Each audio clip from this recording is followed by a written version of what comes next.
One interesting fact for Sounding Board is all of the investors actually that I've brought into the company didn't actually say yes the first time.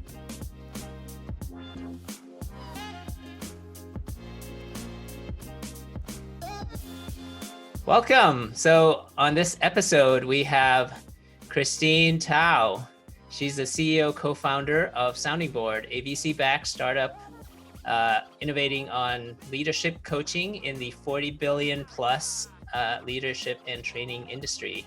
Prior to founding Sounding Board, she was SVP and Global Relationships at Tapjoy, a VC-backed mobile advertising platform. You led the growth from 0 to 100 million in revenues for less than 3 years. I want to hear all about that. And also advised several venture-backed startups, including Fly Media, acquired by Apple, and Immerse and Comprendi. Prior to that, you were doing partnerships and strategy at YouTube, and also holds an MBA in marketing operations at Wharton and BA at UC Berkeley. Were you always probably the two credential, the one credential that gets counted against me is the MBA. Usually. Really? Yeah. Were you always a freaking overachiever? Look, I mean, but I'm Chinese, right? And you know, the certainly Asian culture values, you know, doing well in school, and that was certainly how I was raised. But yeah, it's different when you read my accomplishments, you know, versus actually, you know, how I actually show up every day and what I do every day. So yeah, so let's touch up quickly on how it was like growing up. Yeah, I sense we probably have a lot of commonalities. You're the oldest sibling, right? Actually, I am the middle sibling. Oh, middle sibling. I am. So I'm one of three, and you know, was born in Taiwan. But effectively grew up here in the States. My father actually came over here during that wave of immigration from Taiwan to build Silicon Valley. So, you know, worked for some of the iconic semiconductor firms, you know, AMD, Samsung, that gave Silicon Valley its name. So, yeah. You know, that's kind of my upbringing. I actually never thought I would go into starting my own company because I worked for my dad for 4 years coming out of college and saw firsthand how challenging it was to be an entrepreneur. But, you know, lo and behold, here I am. So yeah, happy to talk about that too. Yeah, sometimes that has a opposite effect. I've heard stories when people grew up with an entrepreneur parent, like it's the opposite. Kind of like my upbringing, like my father always worked for the government. Both my parents worked for the government. And that I had no desire to work for the government after that. So you kind of see what you don't like, but yeah. That's right. I feel like even with jobs that happens, right? You end up taking a job because you have learned something or might be running from some experience you had in the past.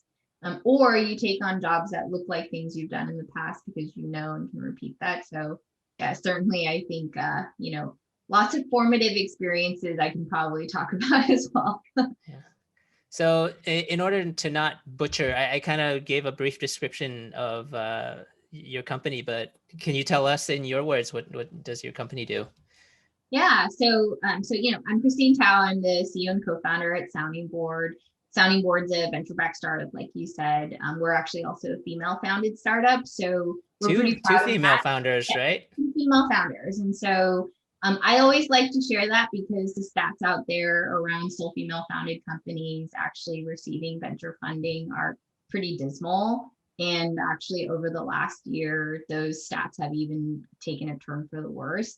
So I think, you know, for us, that's something certainly as an entrepreneur, and you know this, Pek, you know, raising money is not the goal, but I think especially here in Silicon Valley, it's certainly a part of our story at Sounding Board, being female founded. So you know, something I share. Yeah. Sounding Board, you know, our simple vision really is to help the world create the world's most impactful leaders. And what that means is, you know, we have a model and a solution that effectively delivers a really highly personalized model of leadership coaching and executive coaching, but we do it at scale through technology. So, you know, in today's world, that means it's all remote, you know, it's all done virtually.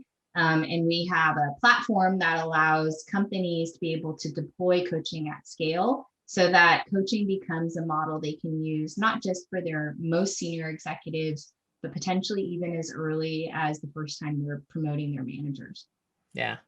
So full disclosure, I'm not being paid to say this, but we actually are a customer of Sounding Board. Actually, we were one of the first customers, and actually your sister is my colleague, and we got her some leadership coaching.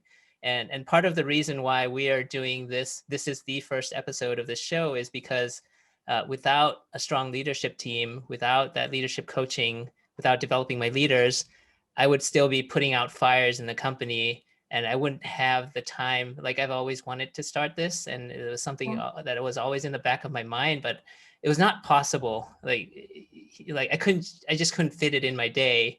And now with a strong team, I say that, in the early days or in the first half of the company, I always had this fear of like the what if Pek gets hit by a bus moment, right? Like the company kind of is, oh shit. And nowadays I feel relieved from that, because I think the team is strong and the company is solid. It's, default alive. It's all the above. And I actually have the space and time to be able to pursue learning and reconnecting with entrepreneurs, which is what I love to do. So thank you for that. Thank you for enabling me to be able to do this. So your platform has done that for me. That's amazing, Peck. And, it makes me so happy because I think, not only do we all want that as founders, that we want our companies to be healthy, and we want to create an environment where the people in our teams feel empowered to lead. But I think that that's the same, really the sort of value and the experience I had in working with a coach, which is what really led me to start Sounding Board. So really, well, thank you for saying that, but really that's, you are what you've been able to do. I think, though, to give yourself some credit, is that we find that the companies where we have the most impact are the ones where sort of embracing that model of development has to also really start from the top, and from, the founder or CEO like yourself, where without that, our coaches aren't miracle workers, but, they can really help your employees fly if we get that partnership at the highest level. Yeah, I recently did I also get coaching and mentorship. This was through a referral, but I obviously I did a self-assessment, and one of my qualities is a learner, right? I'm just a inquisitive, I have curiosity, and a lifelong learner. I learn for the sake of learning. So when it came time to have other people, different people have different learning styles, and they may need coaching for it. But learning has always been kind of part of my DNA. So it was natural to, pay for somebody else on my team to learn. So for other leaders, I think, who are on the fence, you're freeing yourself time is the best way I can put it. So I highly encourage you to do that. And then, again, I'm not being paid to say this, but if you go to her website, a bunch of logos, like, it's funny because when I recently went to your website, I see Dropbox, Plaid, Bill.com, Skywalker Ranch, all good logos. Good. I remember a time when my logo used to be there, but now it's not. Now it's like nobody recognizes that. Get that off. Let's put Dropbox, which I totally understand. Of course, it's awesome. So yeah. Well, look, certainly one of the things we have done actually as we've grown is we've moved up market, and so today, because our platform is really built around scaling, we're seeing that really get adopted at really large companies, which is exciting, because I think for a lot of companies, especially through the course of last year, they've just realized how important it is to invest in their people. And seeing that happen at, even industries that you might think of as not as modern or forward thinking, has probably been one of the most exciting things we've seen. It's amazing. How did I'm sure as an entrepreneur, you had different ideas you were juggling. What gave you conviction on this particular idea to pursue this? Well, kind of, you'll know this reference because I think, we're in that generation. It's like the hair club for men, because, I was also a client. So, the story with Sounding Board was that, You'd mentioned I'd spent some time at different startups before, and one of them, the more recent one, was a startup that grew really quickly. When I joined the company, it was only about 30 people. In less than 3 years, we'd more than 10x the employee base, scaled to over $100 million in revenue. And then I personally went from being an individual contributor on the sales side to running our entire sales team as part of our executive management. And I'd never done that job before. And I was one of only 2 execs that was promoted from within. Everyone else had already, run a team and led in an executive function somewhere else. So really kind of scary for me to navigate. Here I was, probably under 30 and trying to, run an entire global organization. And I think I was just really lucky. The company gave me a coach to work with, and it really ended up being one of those transformational experiences, not just professionally, but also personally, where I really saw how what a difference it made to the way that I showed up and how I led my team, how I prioritized my own work, and really my ability to communicate effectively. And I ended up actually bringing coaching in for all of the mid-level managers on my team as well. Oh, wow. I would have given it to everyone if I could, but it got very expensive. So really that was Oh, I know it. Yeah. We're doing the same actually. So we're in that journey. Like Janet, your sister is bringing in that through Sounding Board. Again, another shameless plug to our middle management team. Yeah. Yeah. And so it ended up being something where I found it hugely powerful. But it was hard to scale beyond a few individuals. And so that really was the inspiration for Sounding Board. Could you, with technology, be able to bring this model, scale it through technology, but then also bring the price point down so it was more accessible to people earlier in their careers? Now, what we charge is effectively what you might spend for someone for like a week-long, exec ed conference or workshop.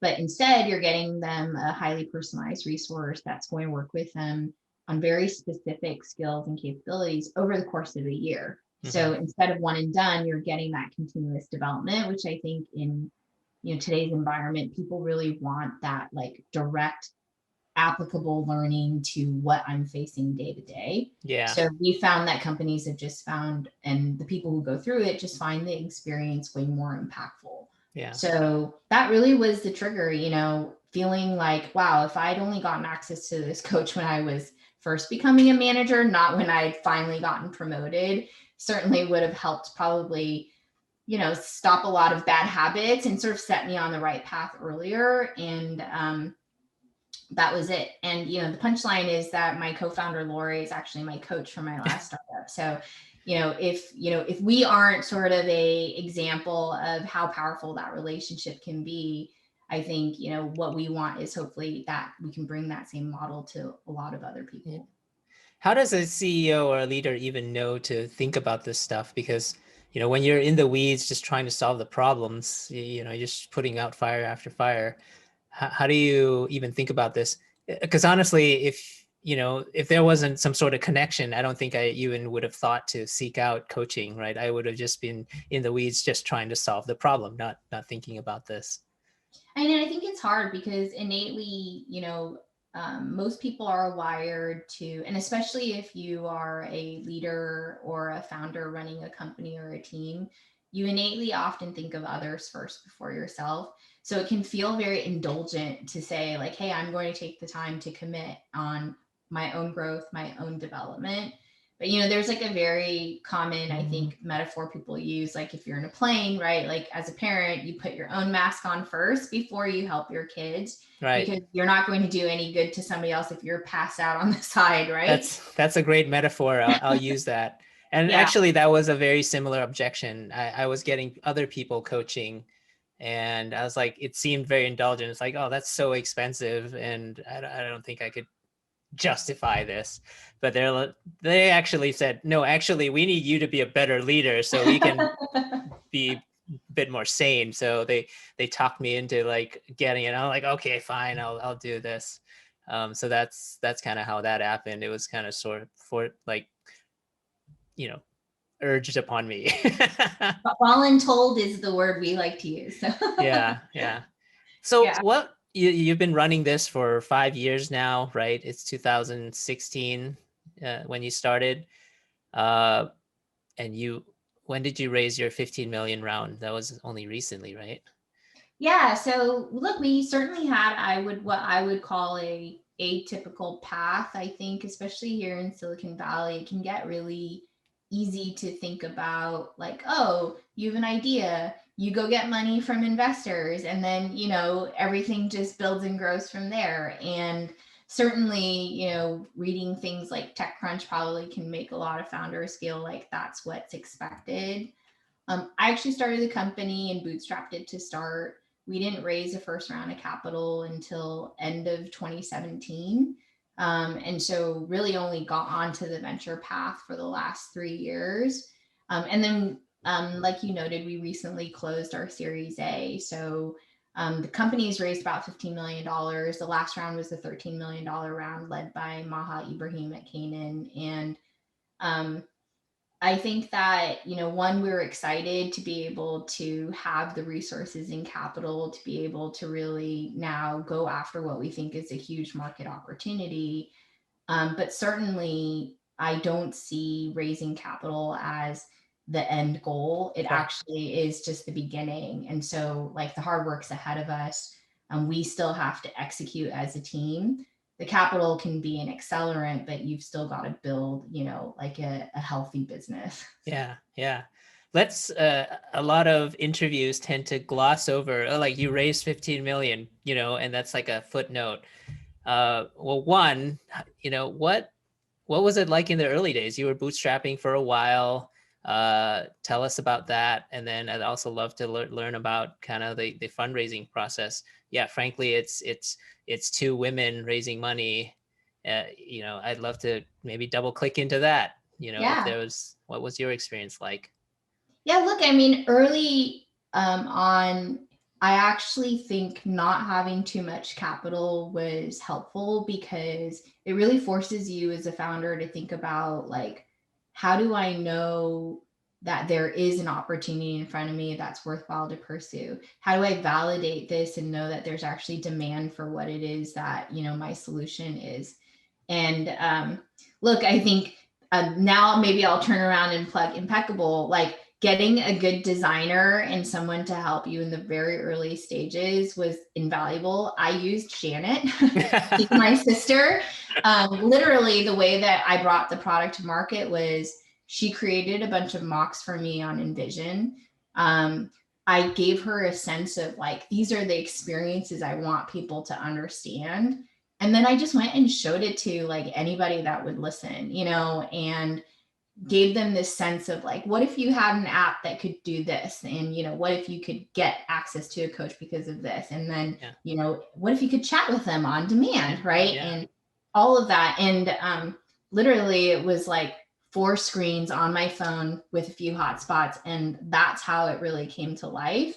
Yeah. And then the other tool I used was LinkedIn. My background, actually, although I've always been in sales and business development, I didn't work in HR. We primarily sell into, like, the people function. And so LinkedIn was an incredible tool for me, where I think that is the one benefit of being in Silicon Valley. People are very open. The startup ecosystem is pretty vibrant. And so people are very open to connecting with founders that have big ideas. And so I just leveraged that as a platform, really, to reach out to folks that I thought could potentially be my buyer, could be a customer, to get their feedback on the product. And that really was how it started. Yeah. I didn't have a technical co-founder to start. And so a lot of what we did was just validate the initial hypotheses through testing that we did without writing a single line of code. Yeah.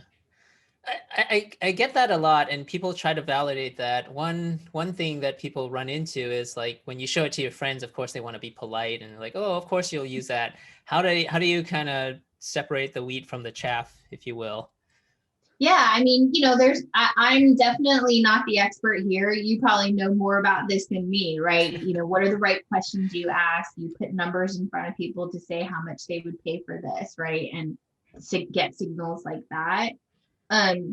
For us, I think the difference for us was that we already knew there was an entire market out there for executive coaching and that people were willing to pay for it. So our biggest question, now it seems strange, but our biggest question to start actually was, would people be still interested in doing this if it was virtual and remote? Because it seemed like it was something where you would need to be in person. It was an intimate relationship, and people were so used to having that as an in-person service.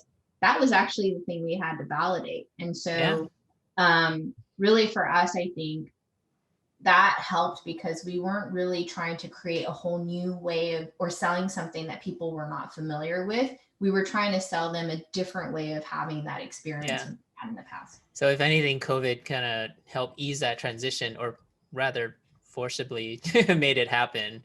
And, absolutely. Yeah. So, I mean, for us, I think, now, us having a conversation virtually over video seems totally normal. And, less than 3-4 years ago, that was not the case. Yeah. And you kind of have to, otherwise you don't see people. So you actually kind of have to force that habit. That's right. How is, people also gloss over raising money, and it's always something that I feel like that could fill an entire chapter. Yeah. What was that like? What were pitches like? How many pitches did you have to do? How long did it take to fundraise? Because people always gloss over that and make it so like, oh, I had this idea and then I go raise from Sequoia and then I got this money. And then it's like, wait, what? Yeah. No, look, and I actually think that is important to talk a little bit more about that, because if you don't share sort of the real experience behind it, it can make a lot of founders feel like, oh, maybe you're not doing something right, or, what are you missing? And I certainly felt that way in the past. Look, one interesting fact for Sounding Board is all of the investors actually that I've brought into the company didn't actually say yes the first time. So our sort of seed investors, our lead investor was Bloomberg Beta. The managing partner there is a guy called Roy Bahat. Roy and I actually had met because he'd come out of gaming as well, which is the industry I was in before. And I'd actually pitched him Founding Board in our seed, round a year before he actually invested. And when I went back the next year and he said yes, I actually asked him, I said, Roy, like, what made you say yes this time when I pitched you the same idea last year? And he, for him, it was, well, like, one, you actually went out and did everything you told me you're going to do, and you actually went beyond that. And second, also, I think it was also market timing. They started to better understand that there was a venture backable market for something like this versus just say like a business that I was going to run as like a non-venture backed business. Right. Like a virtual one-on-one coaching, like lots of other virtual coaches. Yeah. That's right. Yeah. So I think that was one. For the Series A, look, I also had gone out to raise a Series A before, and we ended up not moving forward with that round, partially because we didn't get quite to the terms that we wanted, or, we didn't think it was the right investor for us. But also because now, if I look back, I don't think we were really prepared. Now the market and environment for generally venture rounds they're getting bigger and bigger. Even at the seed stage, those are basically at a size that you would have called a Series A round just a few years ago. And so what that means is just even the expectations, traction, sort of vision, everything. Investors expect more, I think, at the different stages. And certainly that's different, if you have a really capital intensive idea, it may be that you'll go to market earlier and get funding earlier. But for us, really, we had to demonstrate that there was demand out there that we as a team were able to execute. And so for us, I think it just took time for me personally as a founder to be able to get that narrative right, understand how to talk to investors, understand how to really translate that into a bigger vision that they could understand. So, for me, I think like literally, I had met Maha at Canaan 2 years ago, had pitched her Sounding Board then, and last year she invested. And so what changed? I think one, we just matured and continued to drive growth and traction as a company. but certainly COVID had a big part to do with that too, and acceleration in the market. Yeah. So you, in the early days, you also were a recipient of the Tory Burch grant, right? Is that correct? Yeah, that was another commonality we have, I know. Yes. Yes. Yeah. So tell us about that. Like, how did you even think to get involved with that? Because, you know, I guess I wouldn't ever kind of put two together to kind of go apply for something like that. Yeah. Yeah, look, I mean, when you're a founder, especially in the early stages, like I think you will naturally leverage sort of any channel to be able to get your name out there. And like, you know, wow, Tory Burch, like what a name, right? Right. But really, Tory Burch has been like a phenomenal entrepreneur and founder, not only for what she's built in her business, but she from the start always had this vision of creating the Tory Burch Foundation and having that be a foundation that was really empowering another generation of, you know, female entrepreneurs. And so actually got introduced to them through one of our investors, Karen Klein at Bloomberg. And when I learned more about what they were doing, just thought like, one, it'd be great exposure, but two, you know, what better way to be able to engage with other amazing founders and, you know, learn about different businesses. So that program was amazing. You know, one, I actually ended up myself, I do like, you know, very small, I'm like a angel investor hobbyist, like, you know, who isn't here in Silicon Valley, but I ended up actually making like small investments into some of the other fellows that were in my class because I found them so incredibly talented. And then now that network has become like a really important part of my journey as a female founder. Did you also invest in T-Drops, our mutual friend? That's I awesome. did. I wish I did. Sashi was actually my very first angel investment. I had no idea what I was doing. I just thought like, wow, she is a force. I loved her idea around, you know, sort of dissolvable T-drops. Yeah. And just thought like, you know, for me, angel investing, like you have to just, unless you're a professional investor, you have to assume that your investments are just going to go to zero. Like the expectations of me, I don't go into it with expectations of making big money. I go into it with the idea that like, as a founder, I get exposure to incredible founders. I think that they're building incredible businesses, but I also know, you know, how early and risky startups are. Right. But I just love supporting other incredible women. And so, that really was it.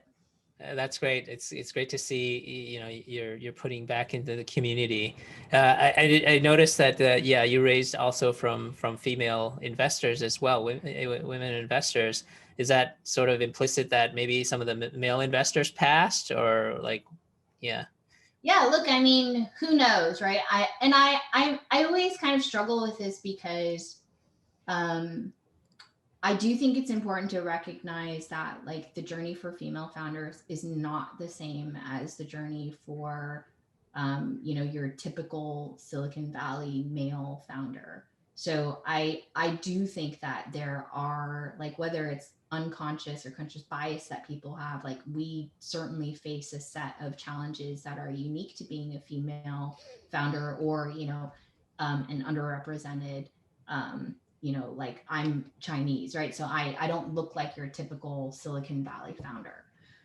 But I do think that what I have noticed amongst our investors, and what I will say about that is that every single one of them I have found have been investors that intentionally look for sort of your atypical founders. So Bloomberg, they have a thesis around the future of work, but if you get to know all of the partners there, they actively look for a diverse set of founders, ideas, even locations where they are looking for incredible startups.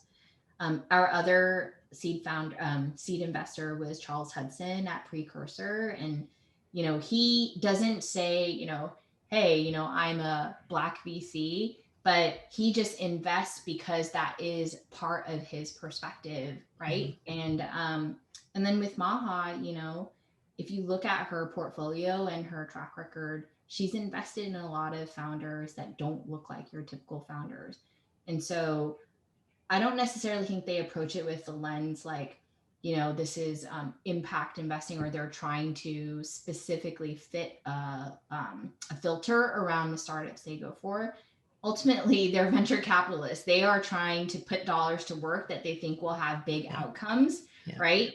But I think they naturally have a more sort of open and inclusive perspective that they bring into the way that they make decisions about investments that I certainly do think is unique. Right.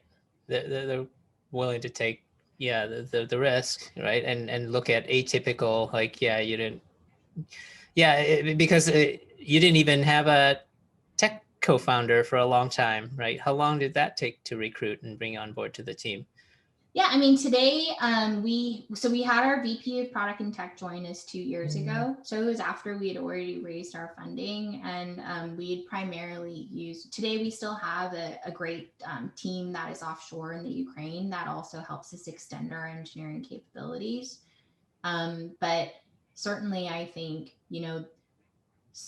if you think about like going out and building companies now, software development is actually not the biggest problems. There's lots of ways that you can get software created and developed. There's low code, no code. Like if I was building something today, it would be cobbling together low code, no code tools, right? That's right. And so like, I think that's the thing, is that like, there actually isn't as much barriers to starting a company from a technical perspective than a lot of people may think. Certainly you want to have that expertise so you can think about building things the right way, building things to scale from the start. But to get going, I think, there is a lot more emphasis now on like, well, how do you actually quickly execute towards a vision and towards a product? How do you demonstrate product market fit? And that was really that was how we went about it to start. Yeah. Well, tell us how sales is doing and how you kind of scaled sales. Yeah. Well, luckily, I think, maybe good or bad, I was the main sort of first salesperson for Sounding Board for the first couple of years. And, that's because my background is business development and sales. And naturally, I love to get in front of clients and just learn and engage. But that for us has really been such an important piece of our ability to scale, was actually getting somebody in professionally that could do the job besides me. So last year we hired Tommy. He's our VP of sales. He actually just recently got promoted. Incredible leader, someone that folks love to work for and with, and also just 10 plus years in the domain of leadership development and coaching. And so that really has been, like you've seen, like an accelerator for me on the team. I used to have to run every deal. Now I get to look at Salesforce reports that tells me what deals are happening, which is amazing. And so, I think, back to like our original conversation, like you can't scale if you don't have the right team around you. And I think that actually has probably been the most exciting thing about getting capital and access to capital, is that, we now have a lot more resources to be able to hire and build an incredible team. And that has been like really exciting and rewarding. Yeah. So even before sales, like tell us about marketing, because now you have capital, you have to deploy it, you have to make the top of funnel bigger. What does marketing look like and what's working? Yeah, that's the next thing I'm super excited about. We actually just hired a head of marketing. He starts Monday. Oh. So I'm super excited about that.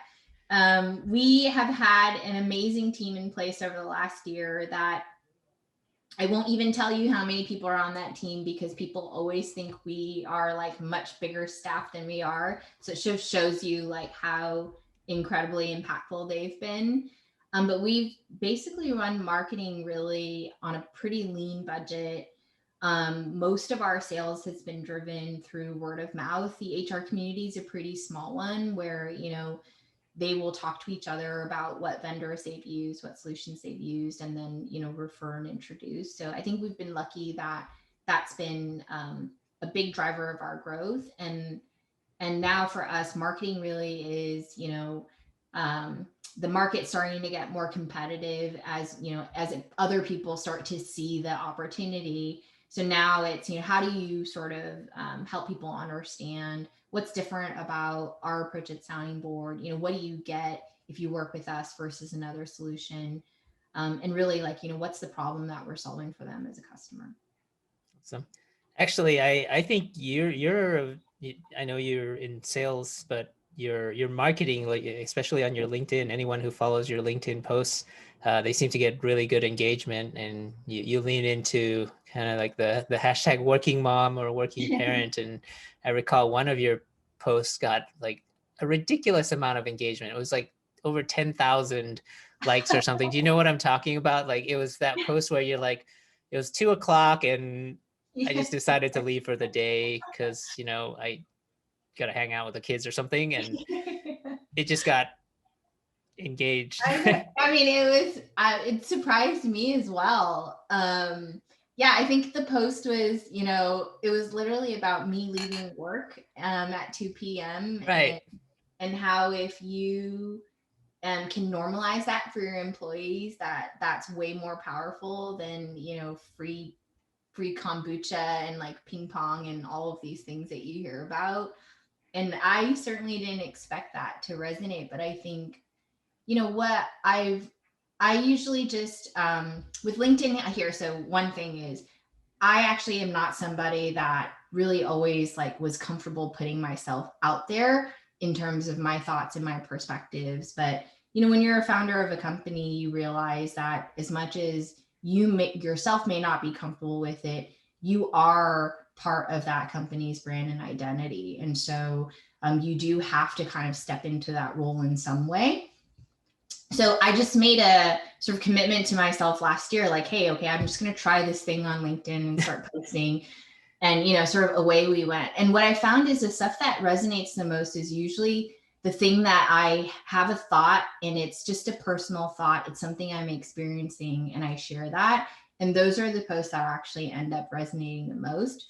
So, I mean, you didn't ask me for advice, but I think, what I found with any sort of social platform or content really is just to sort of be open about sharing your thoughts. And oftentimes it's these really simple things and simple ideas that people really attach to, because I think, being able to relate, being able to have somebody normalize things that you yourself feel and have that come from someone that looks like you or doesn't look like you, like all of those things I think are things that I've seen, especially in the last year, people are really wanting. They want more connection. They want to be able to relate to others and to do that hopefully in a more positive way online. Yeah, I found that I had posted something kind of to that vein of just a thought or just being open. And one of our clients really resonated with him and he kind of private messaged me. And yeah, I think people want to work with people they can relate to at the end of the day. And, at some point our marketing was always like, here's what we did, here's what we're selling, here's what we do. And it's like, I was looking at it, it's like, man, I'm getting tired of our own messages. It's like, man, I can't even stand our own, it was just too much selling, I guess. And I think when you start being genuine and just being human and not trying to sell, people open up more and relate to you more.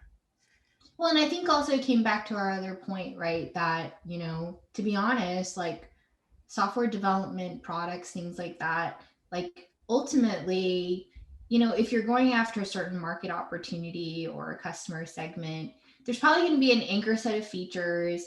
There is differentiation in the product, but there also is just like some base utility that everybody expects. So then once you go beyond that, what is the thing that will connect with your customers, that help them feel a sense of connection to your company? And it starts to get up to much higher level, like purpose. What do you stand for? Are you helping them understand your values as an organization? Does that align with the way that they think or how they want their companies to operate? Yeah. And I've certainly found that, especially in today's environment where things are very noisy, that the more you actually can be more open and honest, actually, that's really what people are looking for. And that's certainly true in B2B. It's not just a consumer, sort of marketing play. Like ultimately, we're all people. We want to buy from companies that we trust. We want to buy from companies that we like, right? Yeah. And, it's almost as simple as that. it's been a 5-year journey. Were there any really, really low points? Were there any times when you're like, why am I even doing this? Maybe pick up and do something else? Look, I mean, look, I know you know this. It's kind of like, when isn't there a time when you're questioning, why you get up and sort of put yourself through some of the pain and challenges of building a business? And look, I speak from a place of knowing how privileged I am to be able to chase after a passion, and something that I really love and believe in. But certainly there are lots of days where there is a lot coming at you, Yeah. and I remember certain days, I was so stressed about things like, I didn't have an appetite, I couldn't eat, I couldn't get something out of my mind, or I couldn't sleep. And I think the challenge always with and I have a personality where I tend to really get hyper focused, and I have challenges turning things off. So I've had to be very conscious about trying to separate, your sense of accomplishment and worth from every single thing that happens in a company.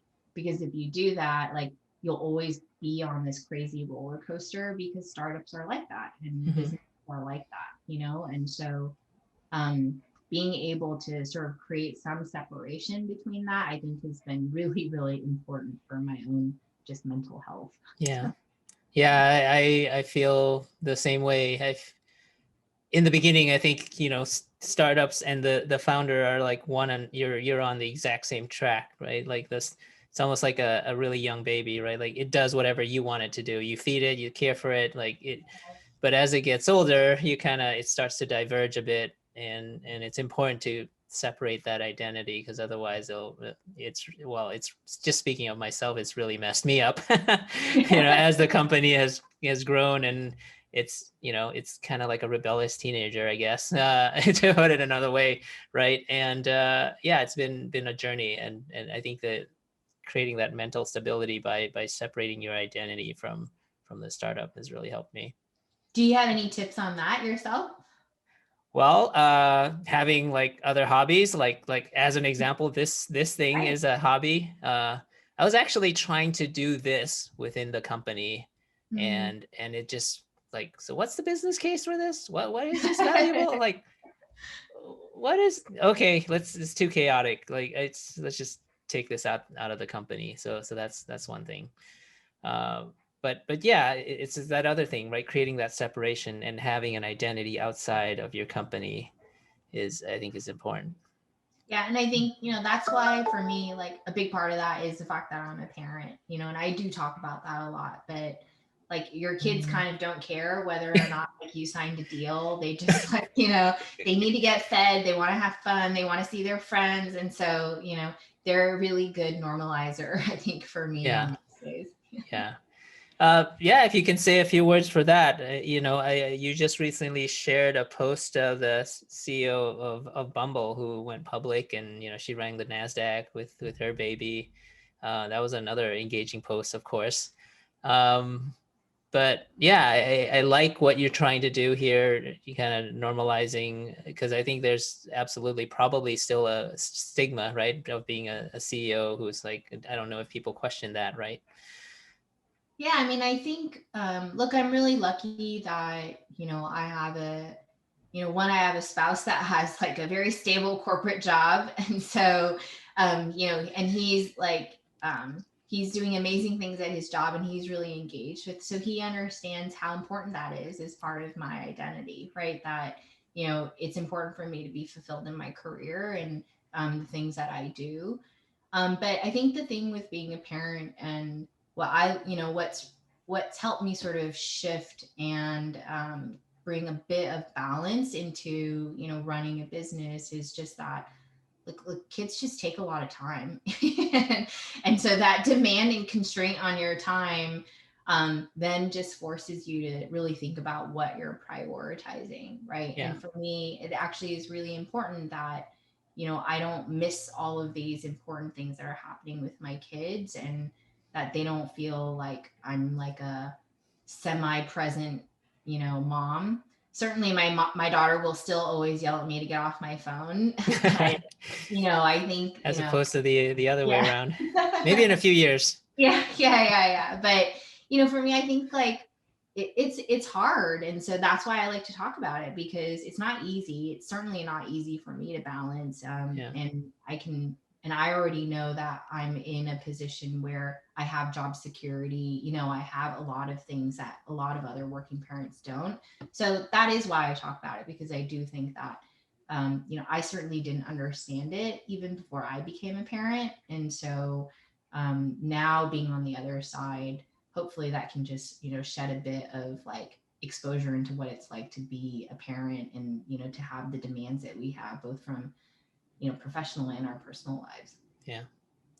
Well, as we get close to the hour, we're going to wrap up.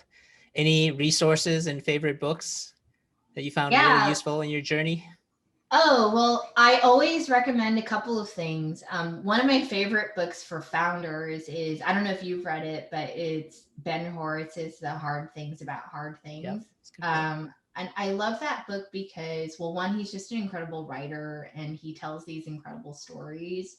But I think, as a founder, you're always feeling like you're trying to plug a hole while like three other holes are leaking. And so being able to hear stories, like he shares in that book, really helped to me, one, like it validated like, oh, okay, so this is normal, but two, I think is normal. right. And two, it just kind of, one, he just has like an incredible sort of language and voice around how he tells these stories. So I love that one. And then the other one actually is, I think that one of the things that I really learned is that you have to kind of embrace the journey. And as a founder, it's always really hard because as soon as you accomplish one milestone, like there's actually no end to this. There's always like a bigger sale, the next milestone that you have to get to. So, one of the things I'm really trying to, like, I'm still learning this myself, is like to not just think about the next milestone and really try and like appreciate the fact that we're on this journey, and that, no matter the outcome, that, this is sort of like, this is it. Right. You have to learn to embrace the suck or enjoy the journey. That's right. So, yeah. Well, thank you so much for being on the show. I really appreciate it, and kicking off what I hope to be an awesome podcast full of exciting guests. In fact, you've kind of alluded to the next person that I'd love to have. I'll invite her as well, Sashi. So hopefully she'll agree. Awesome. Look, I mean, I think that, one, I'm so glad you're doing this. I'm so honored to be the first one. And really, I think like the more that we can all kind of share our stories, the more that we can kind of create a community connection with each other. And like, kudos to you for getting this out there and doing your hobby finally. Yeah. Well, before my hobby was impeccable, but now that it's it's a living, I need another hobby. But yeah, this is something that I hope to inspire. Hey, I have a niece, and I want to normalize doing stuff like this, and maybe this is content that I create for her. Awesome. Yeah. Well, happy to chat anytime, and certainly have a very long list of incredible founders that I can recommend you chat with. Absolutely.